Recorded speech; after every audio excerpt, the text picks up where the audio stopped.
Yo les gars, j'espère que tout roule pour vous, je suis très content de vous retrouver aujourd'hui pour parler d'un projet que j'attendais quand même pas mal depuis son annonce. Ayant bien apprécié ses deux prédécesseurs, il était donc normal qu'on se retrouve aujourd'hui pour parler du troisième opus de cette trilogie, le dernier film de Ti West, Maxine. Maxine fucking Minx.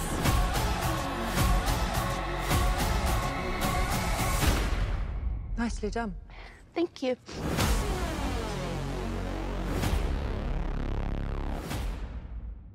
Los Angeles, dans les années 80. Star de film pour adultes et aspirante actrice, Maxine Minx décroche enfin le rôle de ses rêves. Mais alors qu'un mystérieux tueur traque les starlets d'Hollywood, des indices sanglants menacent de dévoiler le sombre passé de Maxine. Donc, Maxine, dernier film de la trilogie X, qui comptait X tout court, sorti en 2022, film qui a surpris quand même pas mal de gens à sa sortie, y compris moi. C'était quelque chose auquel je ne m'attendais pas, une déclaration d'amour au cinéma d'horreur des années 70 en général. On ignorait d'ailleurs à la sortie de ce film qu'il allait lancer une trilogie. Je suis un petit peu moins fan du second opus, Pearl, qui est donc un prequel à X. Je le retiens surtout pour la performance de Mia Goth, car bon, par moments on sentait que le film essayait d'en faire un petit peu trop pour nous choquer et nous mettre inconfortables. Il restait tout de même assez bon, il essayait de nouvelles choses intéressantes, mais rien de bien mémorable à mon sens. Et plus je repense à Pearl, et bien plus je repense au fait que j'apprécie énormément X. Lui qui avait maîtrisé les codes du slasher à la perfection pour en faire quelque chose de moderne et très bien maîtrisé.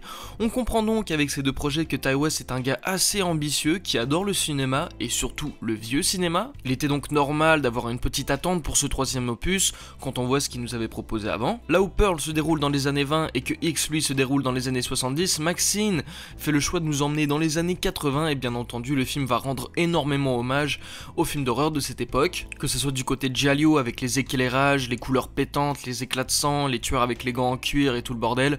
On voit une grande inspiration du style de Dario Argento qui avait énormément façonné le genre à l'époque. Tout ça appuie énormément l'esthétique du film, c'est vraiment très beau à voir, il y a de bonnes idées de composition, des choix de couleurs, l'éclairage est vraiment très cool dans ce film là. Tout est mis en place pour nous donner ce rendu B-movie des années 80, style dont Ti West doit être assez fan je pense. Le plus flagrant pour ce ressenti ça va être bien entendu les scènes de meurtre qui sont littéralement montées et tournées comme un vieux film. On va pas avoir d'artifice avec beaucoup de scènes de chorégraphie et de combats incroyables et tout, ça va plus être très simple, plan sur le couteau qui va se planter, effusion de sang sur un objet, on a compris que ça va se lâcher, pas plus compliqué que ça. Plusieurs vont décrocher à cause de ça, mais perso je suis très fan du rendu visuel du film, ça fait un petit peu grindhouse par moment. Surtout quand on voit les effets pratiques qui sont eux super bien gérés aussi, on voit le latex, le faux sang et tout ça est vraiment mis en place pour que ça se voit. Vraiment bien apprécié cet aspect. Le gore aussi marche très bien, encore une fois très inspiré des giallo italiens. Et même très Carpenter par moments, ça m'a fait beaucoup penser à Assault on Park 13 sorti en 76.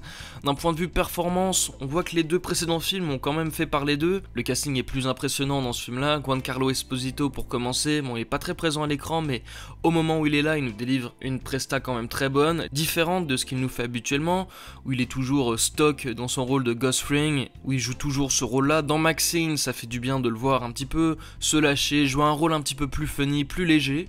Donc il était très bon là-dedans. Kevin Bacon aussi, rien de bien transcendant de sa part, mais je m'attendais pas à le voir ici. Lui aussi joue un rôle assez funny, le genre de détective privé qu'on prend pas trop au sérieux. Donc c'est pas la presta de l'année non plus, mais bon, Kevin Bacon, on sait que c'est un bon acteur, et bon, bah il est juste là, il délivre. Celle qu'on va retenir le plus, bien entendu, ça va être Mia Goth. Perso, c'est pas vraiment le personnage que j'ai le plus retenu dans le film X, mais dans Pearl, on avait déjà quand même un bon avant-goût de ce qu'elle était capable de nous proposer, surtout en termes de transmission d'émotions. Elle avait un panel de jeu quand même assez large et c'était cool à voir. Dans ce projet-là, elle maîtrise son rôle à la perfection encore une fois, mais j'ai trouvé que son personnage était ultra vide en termes d'écriture malheureusement. Elle ne fait pas grand chose à vrai dire à part marcher et s'échapper de ses problèmes, donc je m'attendais à plus de la part de son personnage, sachant bon bah que c'est le titre quoi.